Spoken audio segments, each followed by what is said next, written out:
semua, perkenalkan nama saya Mary Suci Maulani, NIM D1A022480. Perkenalkan, nama saya Melinda, NIM D1A022479. Perkenalkan, nama saya Wiwi Nengah Wulandari, NIM D1A022602. Perkenalkan, saya Mira Azwalina dengan NIM D1A022482. Perkenalkan, nama saya Maria Orangkuti dengan NIM D1A022476. Di sini saya akan mempresentasikan hasil kerja kelompok kami, yaitu pembuatan akte pendirian PT. Pertama, judul PT yaitu PT Sentosa Makmur Sejahtera Terbuka. Pada hari ini, Sabtu, tanggal 17 Mei tahun 2025, pukul 10, berhadapan dengan saya Budi Santoso, Sarjana Hukum Notaris di Jakarta. Dengan dihadiri oleh para saksi yang nama-namanya akan disebut pada bagian akhir akta yang telah dikenal oleh saya, notaris. Selanjutnya, para penghadap dan identitasnya. Pertama, Tuan Ahmad Supriyadi, lahir di Jakarta pada tanggal 15 Juli 1980, warga Indonesia, pekerjaan pengusaha, bertempat tinggal di Jalan Melati, nomor 10 RT2 RW 3, Kelurahan Kebayoran Baru, Kecamatan Kebayoran Baru, Jakarta Selatan. Pemegang kartu tanda penduduk nomor 31714150680003. Kedua, Nyonya Siti Rahayu, lahir di Bandung pada tanggal 23 September 1982. Warga Indonesia, pekerjaan wira swasta, bertempat tinggal di Jalan Anggrek nomor 25 RT 5 RW 2, Kelurahan Menteng, Kecamatan Menteng, Jakarta Pusat. Pemegang kartu tanda penduduk nomor 3173019309822004.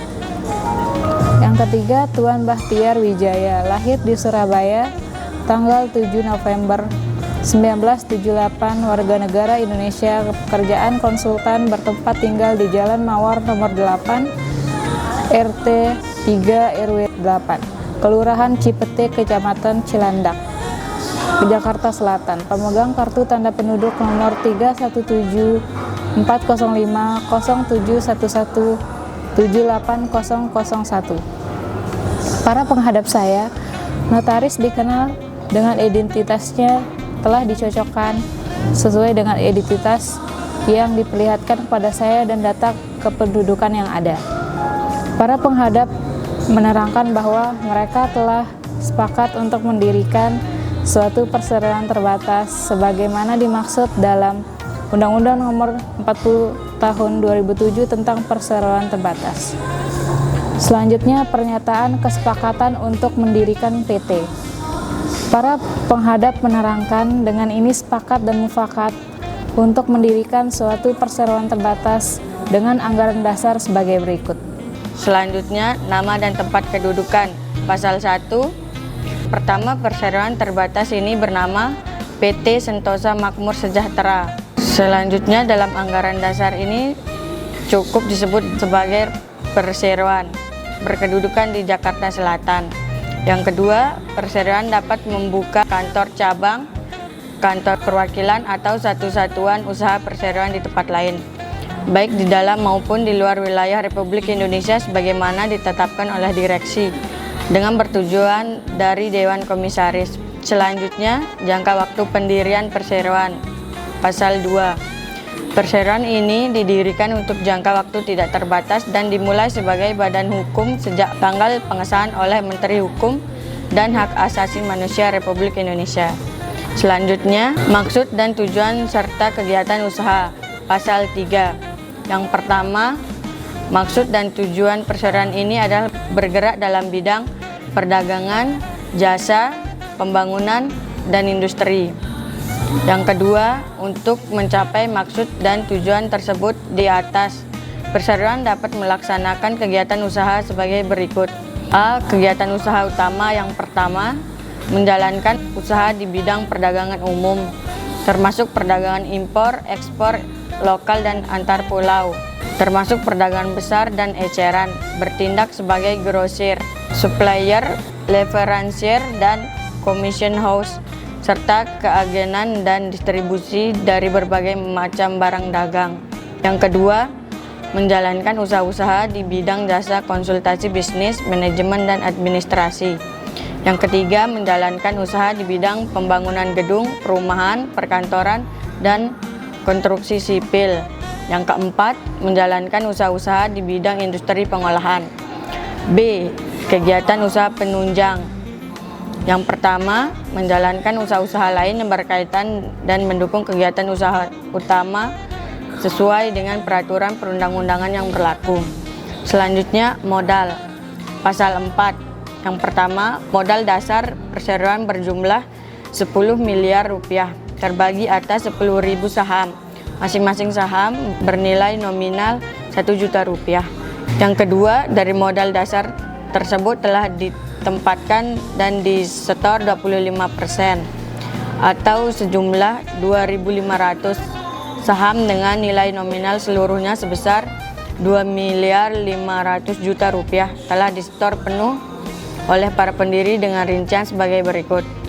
A. Tuan Ahmad Supriyadi telah menyetor sejumlah 1 miliar 250 juta rupiah berupa uang tunai. B. Nyonya Siti Rahayu telah menyetor sejumlah 750 juta rupiah berupa uang tunai. C. Tuan Bahtiar Wijaya telah menyetor sejumlah 500 juta rupiah berupa uang tunai. Yang ketiga, penyetoran atas saham dapat dilakukan dalam bentuk uang atau dalam bentuk lain. Penyetoran atas saham dalam bentuk lain selain uang, baik berupa benda berwujud maupun tidak berwujud, wajib memenuhi ketentuan sebagai berikut. A. Benda yang dijadikan setoran modal dimaksud wajib diumumkan kepada publik pada saat pemanggilan RUPS mengenai penyetoran tersebut. B. Benda yang dijadikan sebagai setoran modal wajib dinilai oleh penilai yang terdaftar di Otoritas Jasa Keuangan dan tidak dijaminkan dengan cara apapun. C. Memperoleh persetujuan RUPS dengan quorum sebagai diatur dalam pasal 14 Anggaran Dasar. D. Dalam hal benda yang dijadikan sebagai setoran modal dilakukan dalam bentuk saham perseroan tercatat di Bursa Efek, maka harganya harus ditetapkan berdasarkan nilai pasar wajar. Dan E. Dalam hal penyetoran tersebut berasal dari laba ditagih agio saham, laba bersih perseroan, dan atau unsur modal sendiri, maka laba ditahan. Agio saham, laba bersih perseroan, dan atau unsur modal sendiri lainnya tersebut sudah dimuat dalam laporan keuangan tahunan terakhir yang telah diperiksa oleh akuntan yang terdaftar di Otoritas Jasa Keuangan atau OJK dengan dapat wajar tanpa pengecualian. 4. Saham.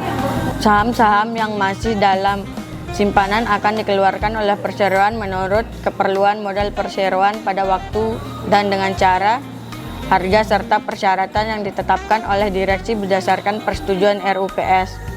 Dengan memperhatikan peraturan-peraturan yang termuat dalam anggaran dasar ini dan peraturan perundang-undangan di bidang pasar modal serta peraturan Bursa Efek di tempat di mana saham-saham perseroan dicatatkan. Selanjutnya, sistematika kontrak pendirian PT yaitu saham. Pasal 5.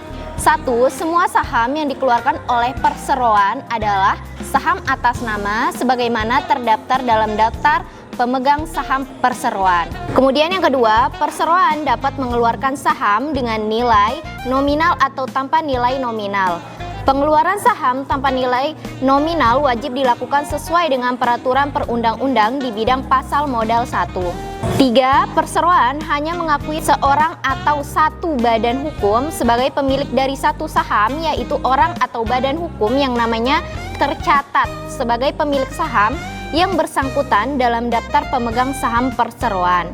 Kemudian yang keempat, apabila saham karena sebab apapun menjadi milik beberapa orang, maka mereka yang memiliki bersama-sama itu diwajibkan untuk menunjukkan secara tertulis seorang di antara mereka atau menunjuk seorang lain sebagai kuasa mereka bersama dan hanya nama diberi kuasa atau ditunjukkan itu saja yang dimasukkan dalam daftar pemegang saham dan harus dianggap sebagai pemegang saham dari saham yang bersangkutan serta berhak mempergunakan hak yang diberikan oleh hukum atas saham tersebut. Kemudian yang kelima, Selama ketentuan dalam ayat 4 pasal ini belum dilaksanakan, maka para pemegang saham tersebut tidak berhak mengeluarkan suara dalam RUPS, sedangkan pembayaran dividen untuk saham itu ditangguhkan. Yang keenam, setiap pemegang saham wajib untuk tunduk kepada anggaran dasar dan kepada semua keputusan yang diambil dengan sah dalam RUPS serta peraturan perundang-undang yang berlaku. Yang terakhir, untuk saham perseroan yang tercatat pada Bursa Efek di Indonesia berlaku peraturan Bursa Efek di Indonesia tempat saham perseroan dicatat. Kemudian ada pengganti surat saham. Pasal 6, yang pertama, dalam hal surat saham rusak atau tidak dapat dipakai lagi atas permintaan tertulis dari berkepentingan kepada direksi perseroan dengan menyerahkan bukti surat saham yang rusak atau tidak dapat dipakai lagi. Direksi dapat mengeluarkan surat saham pengganti dengan nomor yang sama dengan nomor yang asli. Kemudian yang kedua, surat saham asli sebagaimana dimaksud pada ayat kemudian dimusnahkan dan oleh direksi dibuat berita acara untuk dilaporkan dalam RUPS berikutnya. Kemudian yang ketiga, dalam hal surat saham hilang atas permintaan tertulis dari yang berkepentingan, direksi perseroan dapat mengeluarkan surat saham pengganti setelah menurut pendapat direksi kehilangan tersebut cukup dibuktikan dan dengan jaminan yang dipandang perlu oleh direksi untuk tiap peristiwa yang khusus. Ada yang keempat, untuk pengeluaran pengganti surat saham yang hilang yang tercatat di Bursa Efek di Indonesia, berlaku peraturan perundang-undang di bidang pasar modal dan peraturan Bursa Efek di Indonesia. Di tempat saham perseroan dicatatkan. Yang kelima, setelah surat saham pengganti dikeluarkan, surat saham yang dinyatakan hilang tersebut tidak berlaku bagi terhadap perseroan. Yang keenam, semua biaya untuk pengeluaran pengganti surat saham ini ditanggung oleh pemegang saham yang berkepentingan. Kemudian yang ketujuh dan terakhir, ketentuan-ketentuan tersebut dalam pasal 6 ini mutatis mutandis juga berlaku bagi pengeluaran pengganti surat korektif saham atau konfirmasi tertulis. Adapun pemindahan hak atas saham, yaitu pasal 7. Pertama, dalam hal terjadi perubahan pemilikan atas suatu saham, pemilik asli yang terdaftar dalam daftar pemegang saham harus tetap dianggap sebagai pemegang saham sampai pemilik baru telah dicatat dalam daftar pemegang saham perseroan. Dengan memperhatikan ketentuan perundang-undangan dan peraturan di bidang pasar modal serta peraturan Bursa Efek di Indonesia di tempat saham perseroan dicatat. Kemudian yang kedua, semua pemindahan hak atas saham harus dibuktikan dengan dokumen yang ditandatangani oleh atau atas nama pihak pemindahan hak oleh atau atas pihak yang menerima pemindahan hak atas saham yang bersangkutan. Dokumen pemindahan hak atas saham harus memenuhi peraturan di bidang pasar modal yang berlaku di Indonesia tempat saham perseroan dicatat. Kemudian yang ketiga dan terakhir, bentuk dan tata cara pemindahan atas saham yang diperdagangkan di pasar modal wajib memenuhi peraturan perundang-undang di bidang pasar modal dan peraturan Bursa Efek di Indonesia di tempat saham perseroan dicatat. Di sini saya akan melanjutkan bagaimana sistematika kontrak pendirian PT selanjutnya, yaitu Rapat Umum Pemegang Saham atau RUPS, pasal 8. Tempat pemanggilan dan pimpinan RUPS. Yang pertama, RUPS wajib diselenggarakan di wilayah negara Indonesia, yaitu dapat diadakan di tempat kedudukan perseroan, tempat perseroan melakukan kegiatan usahanya yang utama, atau ibu kota provinsi di mana tempat kedudukan atau tempat kegiatan usaha utama perseroan. Provinsi tempat kedudukan Bursa Efek di mana saham perseroan dicatatkan. Yang kedua, penyelenggaraan RUPS dapat dilakukan dengan cara A. Fisik, B. Elektronik dengan menggunakan sistem yang disediakan oleh penyedia RUPS atau sistem yang disediakan oleh perseroan sesuai dengan ketentuan peraturan perundang-undangan yang berlaku. Yang ketiga, pengumuman RUPS kepada pemegang saham dilakukan oleh direksi paling lambat 14 hari sebelum pemanggilan RUPS dengan tidak memperhitungkan tanggal pengumuman dan tanggal pemanggilan. Yang keempat, pengumuman RUPS kepada pemegang saham paling kurang memuat ketentuan pemegang saham yang berhak hadir dalam RUPS, ketentuan pemegang saham yang berhak mengusulkan mata acara rapat, tanggal penyelenggaraan RUPS, dan tanggal pemanggilan RUPS. Selanjutnya yaitu quorum, hak suara, dan keputusan RUPS pasal 9. Quorum kehadiran dan quorum keputusan RUPS untuk mata acara yang harus diputuskan dalam RUPS dilakukan dengan mengikuti ketentuan A. RUPS dapat dilangsungkan apabila dihadiri oleh pemegang saham yang mewakili lebih dari 1/2 bagian dari jumlah seluruh saham dengan hak suara yang sah, kecuali undang-undang atau anggaran dasar perseroan menentukan jumlah quorum yang lebih besar. Yang kedua, dalam hal quorum sebagaimana dimaksud pada huruf A tidak tercapai, maka RUPS kedua dapat diadakan dengan ketentuan RUPS kedua sah dan berhak mengambil keputusan jika dihadiri oleh pemegang saham yang diwakili paling sedikit 1/3 bagian dari jumlah seluruh saham dengan hak suara yang sah. C. Keputusan RUPS sebagaimana dimaksud pada huruf A dan huruf B adalah sah jika disetujui oleh lebih dari 1/2 bagian dari seluruh saham dengan hak suara yang hadir dalam RUPS, kecuali undang-undang dan atau anggaran dasar perseroan menentukan bahwa keputusan adalah sah jika disetujui oleh jumlah suara setuju yang lebih besar. Kedua, dalam hal quorum kehadiran pada RUPS kedua tidak tercapai, maka RUPS ketiga dapat diadakan dengan ketentuan RUPS ketiga sah dan berhak mengambil keputusan jika dihadiri oleh pemegang saham dari saham dengan hak suara yang sah dalam quorum kehadiran dan quorum keputusan yang ditetapkan oleh otoritas jasa keuangan atau permohonan perseroan. Selanjutnya, perubahan anggaran dasar pasal 10. Perubahan anggaran dasar ditetapkan oleh RUPS yang dihadiri oleh pemegang saham yang mewakili paling sedikit 2/3 bagian dari jumlah seluruh saham dengan hak suara yang sah dan keputusan disetujui oleh lebih dari 2/3 bagian dari jumlah suara yang dikeluarkan dengan sah dalam RUPS. Yang kedua, perubahan anggaran dasar tersebut dibuat dengan akta notaris dan dalam bahasa Indonesia. Ketiga, perubahan ketentuan anggaran dasar yang menyangkut perubahan nama, tempat kedudukan, maksud dan tujuan kegiatan usaha, jangka waktu berdirinya perseroan, besarnya modal, pengurangan modal yang ditempatkan dan disetor, dan atau perubahan status perseroan dari perseroan tertutup menjadi perseroan terbuka atau sebaliknya. Yang keempat, perubahan anggaran dasar selain yang menyangkut hal-hal tersebut dalam ayat 3 cukup diberitahukan kepada Menteri dengan memperhatikan ketentuan dalam undang-undang tentang perseroan terbatas. Selanjutnya yaitu penggabungan, peleburan, pengambil alihan, pemisahan, dan pembubaran.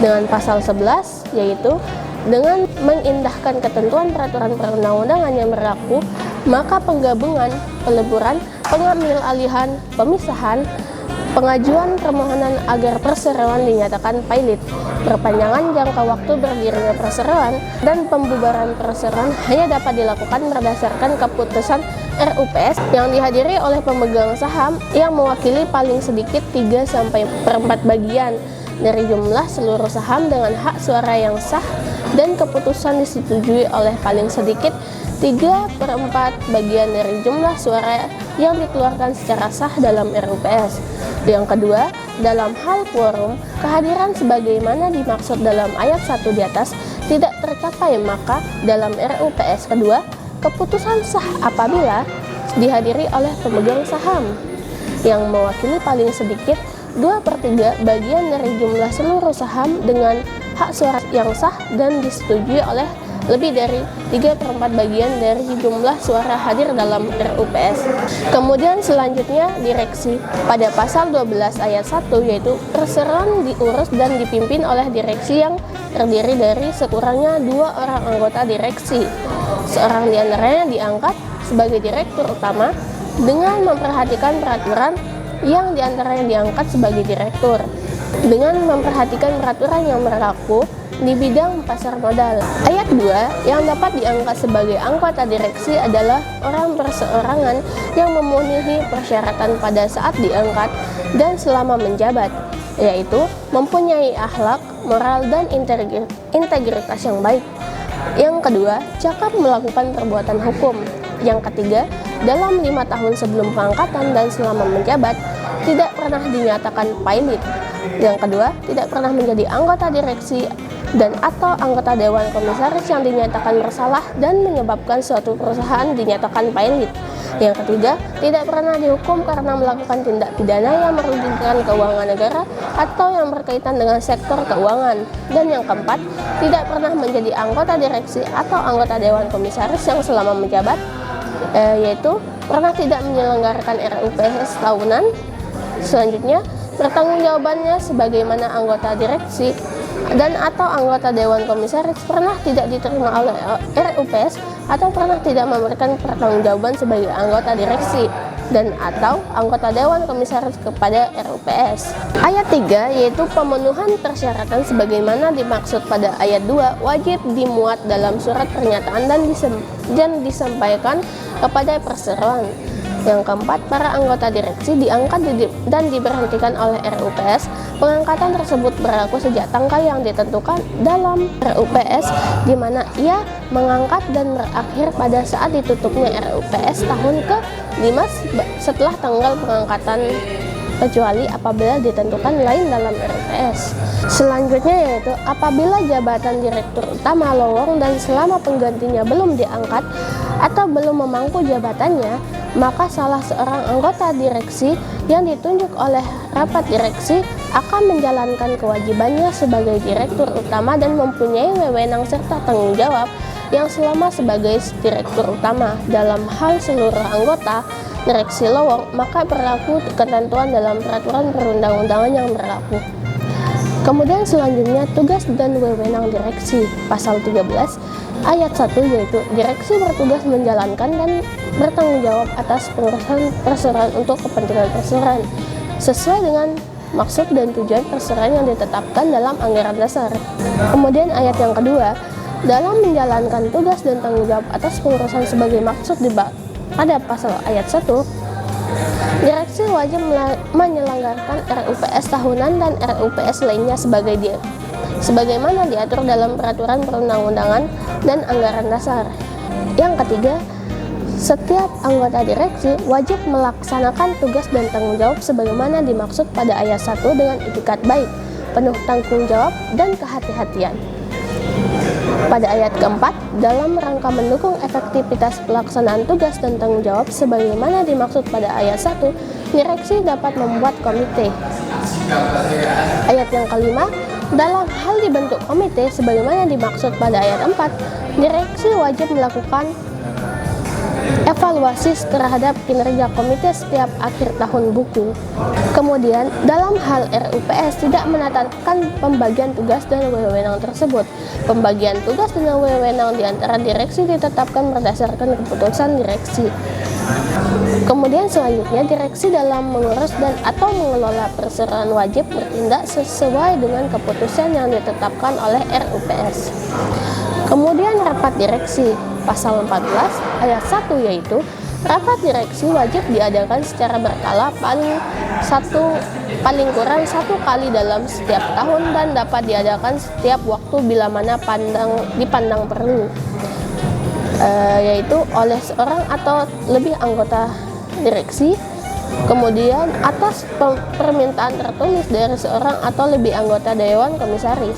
Kemudian atas permintaan tertulis dari satu orang atau lebih pemegang saham yang bersama-sama mewakili 1/10 atau lebih dari jumlah seluruh saham dengan hak suara. Kemudian direksi wajib mengadakan rapat bersama komisaris secara berkala paling kurang 1 kali dalam 4 bulan. Kemudian, kehadiran anggota direksi dalam rapat sebagaimana dimaksud pada ayat 1 dan 2 wajib diungkapkan dalam laporan tahunan perseroan. Kemudian, penyelenggaraan rapat direksi dapat dilakukan dengan cara sebagai berikut, yaitu rapat direksi dapat diadakan di tempat kedudukan perseroan atau di tempat kegiatan usaha utama perseroan di wilayah Republik Indonesia. Selanjutnya, apabila semua anggota direksi hadir atau diwakili, pemanggilan terlebih dahulu tersebut tidak disyaratkan dan rapat direksi dapat diadakan dimanapun juga di dalam wilayah Indonesia, di wilayah Republik Indonesia, dan berhak mengambil keputusan yang sah dan mengikat. Kemudian rapat direksi dipimpin oleh direktur utama. Dalam hal direktur utama berhalangan atau tidak hadir karena alasan apapun yang tidak perlu dibuktikan kepada pihak ketiga, rapat direksi dipimpin oleh seorang anggota direksi yang dipilih oleh dan dari anggota direksi yang hadir dalam rapat tersebut. Kemudian selanjutnya Dewan Komisaris pada pasal 15 ayat 1 yaitu Dewan Komisaris terdiri dari sekurangnya 2 orang yang terdiri dari yaitu 1 orang komisaris utama, yang kedua 1 orang anggota Dewan Komisaris atau lebih. Dalam hal Dewan Komisaris terdiri lebih dari 2 orang anggota Dewan Komisaris, jumlah komisaris independen wajib paling kurang 30% dari jumlah seluruh anggota Dewan Komisaris. Kemudian yang ketiga, setiap anggota Dewan Komisaris tidak dapat bertindak sendiri-sendiri melainkan berdasarkan keputusan Dewan Komisaris atau berdasarkan penunjukan dari Dewan Komisaris. Yang keempat, yang dapat menjadi anggota Dewan Komisaris adalah perseorangan yang memenuhi persyaratan pada saat diangkat dan selama menjabat, yaitu mempunyai akhlak, moral, dan integritas yang baik, cakap melakukan perbuatan hukum. Dan yang ketiga, dalam 5 tahun sebelum menjabat dan selama menjabat tidak pernah dinyatakan pailit, tidak pernah menjadi anggota direksi atau anggota Dewan Komisaris yang dinyatakan bersalah menyebabkan suatu perusahaan dinyatakan pailit. Kemudian tidak pernah dihukum karena melakukan tindak pidana yang merugikan keuangan negara atau yang berkaitan dengan sektor keuangan. Kemudian selanjutnya tugas dan wewenang Dewan Komisaris pasal 16 ayat 1 yaitu Dewan Komisaris bertugas melakukan pengawasan dan bertanggung jawab atas pengawasan terhadap kebijakan pengurusan jalannya pengurusan pada umumnya, baik mengenai perseroan maupun usaha perseroan, dan memberi nasihat kepada direksi. Pada ayat 2, dalam kondisi tertentu, Dewan Komisaris wajib menyelenggarakan RUPS tahunan dan RUPS lainnya dengan kewenangannya sebagaimana diatur dalam peraturan perundang-undangan dan anggaran dasar. Ayat 3, anggota Dewan Komisaris wajib melaksanakan tugas dan tanggung jawabnya sebagaimana dimaksud pada ayat 1 dengan itikat baik, penuh tanggung jawab, dan kehati-hatian. Ayat keempat, dalam rangka mendukung efektivitas pelaksanaan tugas dan tanggung jawabnya sebagaimana dimaksud pada ayat 1, Dewan Komisaris wajib membentuk komite audit dan dapat membentuk komite lainnya. Ayat 5, Dewan Komisaris wajib melakukan evaluasi terhadap kinerja komite yang membantu pelaksanaan dan tugas tanggung jawabnya sebagaimana dimaksud pada ayat 4 setiap akhir tahun buku. Ayat 6, Dewan Komisaris berwenang memberhentikan sementara anggota direksi dengan menyebutkan alasannya. Ayat 7, Dewan Komisaris dapat melakukan tindakan pengurusan perseroan dalam keadaan tertentu untuk jangka waktu tertentu. Ayat 8, wewenang sebagaimana dimaksud pada ayat 7 ditetapkan berdasarkan anggaran dasar atau keputusan RUPS. Selanjutnya, rapat Dewan Komisaris. Pasal 7 ayat 1, Dewan Komisaris wajib mengadakan rapat paling kurang 1 kali dalam 2 bulan. Kemudian ayat kedua, rapat Dewan Komisaris sebagaimana dimaksud pada ayat 1 dapat dilangsungkan apabila dihadiri mayoritas dari seluruh anggota Dewan Komisaris. Ayat 3, Dewan Komisaris wajib mengadakan rapat bersama direksi secara berkala paling kurang 1 kali dalam 4 bulan. Ayat 4, kehadiran anggota Dewan Komisaris dalam rapat sebagaimana dimaksud pada ayat 1 dan ayat 3 wajib diungkapkan dalam laporan tahunan perseroan. Ayat 5, Dewan Komisaris harus menjadwalkan rapat sebagaimana dimaksud dalam ayat 1 dan ayat 3 untuk tahun berikutnya sebelum berakhirnya tahun buku. Kemudian ayat ke-6, pada rapat yang telah dijadwalkan sebagaimana dimaksud pada ayat 5, bahkan rapat disampaikan kepada paling lambat 5 hari sebelum rapat diselenggarakan. Ayat 7, dalam hal terdapat rapat yang diselenggarakan di luar jadwal yang telah disusun sebagaimana dimaksud pada ayat 5, bahan rapat disampaikan kepada peserta rapat paling lambat sebelum rapat diselenggarakan. Ayat 8, pemanggilan rapat Dewan Komisaris dilakukan oleh Komisaris Utama. Kemudian ayat ke-9, pemanggilan rapat Dewan Komisaris dikirim dengan sarana apapun dalam bentuk tertulis. Pemanggilan mana yang harus dikirimkan kepada para anggota Dewan Komisaris selambat-lambatnya 5 hari kalender sebelum rapat tersebut diadakan, atau dalam waktu lebih singkat dalam keadaan yang mendesak, yakni selambat-lambatnya 1 hari kalender sebelum rapat dengan tidak menghitungkan tanggal pemanggilan dan tanggal rapat. Selanjutnya, rencana kerja tahun buku dan laporan tahunan. Pasal 18 ayat 1, direksi wajib membuat dan melaksanakan rencana kerja tahunan. Ayat 2, direksi wajib menyampaikan rencana kerja tahunan kepada Dewan Komisaris untuk memperoleh persetujuan. Ayat 3, persetujuan laporan tahunan termasuk pengesahan laporan keuangan tahun serta laporan tugas pengawasan Dewan Komisaris dan keputusan penggunaan laba ditetapkan oleh RUPS. Ayat keempat, rencana kerja sebagaimana dimaksud dalam ayat 1 harus disampaikan sebelum dimulainya tahun buku yang akan datang. Ayat kelima, tahun buku perseroan berjalan dari tanggal 1 Januari sampai dengan tanggal 31 Desember. Pada akhir bulan Desember tiap tahun buku perseroan ditutup.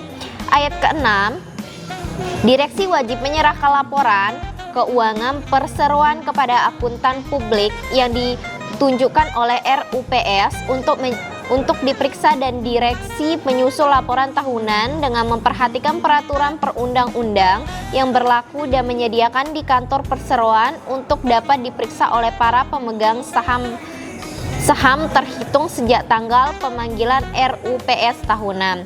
Ayat ketujuh, dalam waktu paling lambat 4 bulan setelah tahun buku perseroan ditutup, direksi menyusul laporan tahunan sesuai ketentuan undang-undang yang berlaku.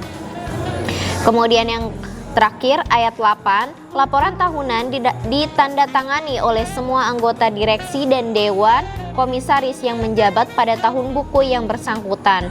Dalam hal ini terdapat anggota direksi atau anggota Dewan Komisaris yang tidak menandatangani laporan tahunan tersebut, maka yang bersangkutan harus menyebutkan alasan secara tertulis dalam surat terdiri yang diletakkan pada laporan tahunan. Dalam hal terdapat anggota direksi atau anggota Dewan Komisaris yang tidak menandatangani laporan tahunan dan tidak memberikan alasan secara tertulis, maka hal tersebut harus dinyatakan secara tertulis dalam surat tersendiri yang diletakkan pada laporan tahunan.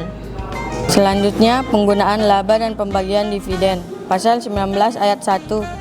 Laba bersih perseroan dalam suatu tahun buku seperti tercantum dalam neraca dan perhitungan laba rugi yang telah disahkan oleh RUPS tahunan dan merupakan saldo laba yang positif dibagi menurut cara penggunaan yang ditentukan oleh RUPS tersebut. Ayat 2, dividen hanya dibayarkan sesuai dengan kemampuan keuangan perseroan berdasarkan keputusan yang diambil dalam RUPS. Dalam keputusan tersebut juga harus ditentukan waktu dan cara pembayaran dividen. Dividen untuk suatu saham harus dibayarkan kepada orang atas nama siapa saham itu terdaftar dalam daftar pemegang saham perseroan pada hari kerja yang akan ditentukan oleh RUPS atau oleh direksi atas wewenang RUPS yang mengambil keputusan untuk membagikan dividen. Hari pembayaran harus diumumkan oleh direksi kepada semua pemegang saham. Ayat 3, dalam hal RUPS tahunan tidak menentukan penggunaan lain, maka laba bersih setelah dikurangi dengan cadangan yang diwajibkan oleh undang-undang dan anggaran dasar perseroan dibagi sebagai dividen.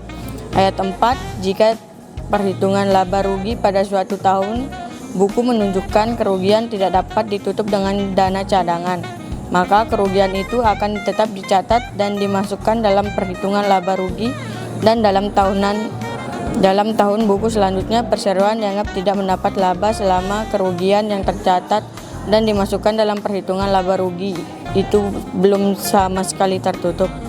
Ayat 5, perseroan dapat membagikan dividen interim sebelum tahun buku perseroan berakhir apabila diminta oleh pemegang saham yang mewakili paling sedikit 1/10 bagian dari saham yang telah dikeluarkan, dengan memperhatikan proyeksi perolehan laba dan kemampuan keuangan perseroan. Ayat 6, pembagian dividen interim ditetapkan berdasarkan keputusan rapat direksi setelah memperoleh persetujuan Dewan Komisaris dengan memperhatikan ayat 5. Selanjutnya, penggunaan cadangan. Pasal 20 ayat 1, perseroan wajib menyisihkan jumlah tertentu dari laba bersih setiap tahun buku cadangan yang telah ditentukan oleh RUPS dengan mengindahkan peraturan perundang-undangan yang berlaku. Ayat 2, kewajiban penyisihan untuk cadangan tersebut berlaku apabila perseroan mempunyai laba yang positif. Ayat 3, penyisihan laba bersih untuk cadangan dilakukan sampai cadangan mencapai sedikit 20% dari jumlah modal ditempatkan dan di store. 4, cadangan yang belum mencapai jumlah sebagaimana dimaksud dalam ayat 3 hanya boleh dipergunakan untuk menutup kerugian yang tidak dipenuhi oleh cadangan lain. Ayat 5, jika jumlah cadangan telah melebihi jumlah 20% dari jumlah modal ditetapkan dan di store, RUPS dapat memutuskan agar jumlah kelebihannya digunakan untuk keperluan perseroan. Selanjutnya, ketentuan penutup pasal 21. Yang pertama, segala sesuatu yang tidak atau belum cukup diatur dalam anggaran dasar ini akan diputus dalam RUPS, kecuali ditentukan lain dalam anggaran dasar ini. Maka untuk melaksanakan dan atau untuk menafsirkan ketentuan-ketentuan dari anggaran dasar ini harus berdasarkan undang-undang tentang perseroan terbatas dan peraturan perundang-undangan di bidang pasar modal serta peraturan perundang-undangan terkait lainnya yang berlaku.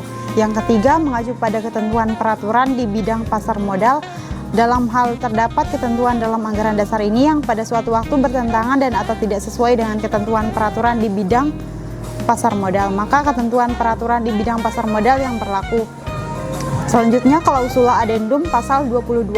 Setiap penambahan, perubahan atau penyesuaian dan atau pengecualian terhadap anggaran dasar ini haruslah disetujui dan ditetapkan dalam RUPS dengan ketentuan sebagaimana yang telah diatur dalam anggaran dasar ini dan dituangkan pada akta notaris dalam bahasa Indonesia. Para penghadap menjamin dan menyatakan dengan ini bahwa seluruh tanda tangan yang tercantum dalam akta pendirian ini adalah asli dan dibubuhkan oleh masing-masing penghadap di hadapan saya, notaris, dan para penghadap bertanggung jawab sepenuhnya atas hal tersebut. Apabila di kemudian hari timbul permasalahan, maka para penghadap membebaskan notaris dari segala tuntutan dan atau gugatan dari pihak manapun juga.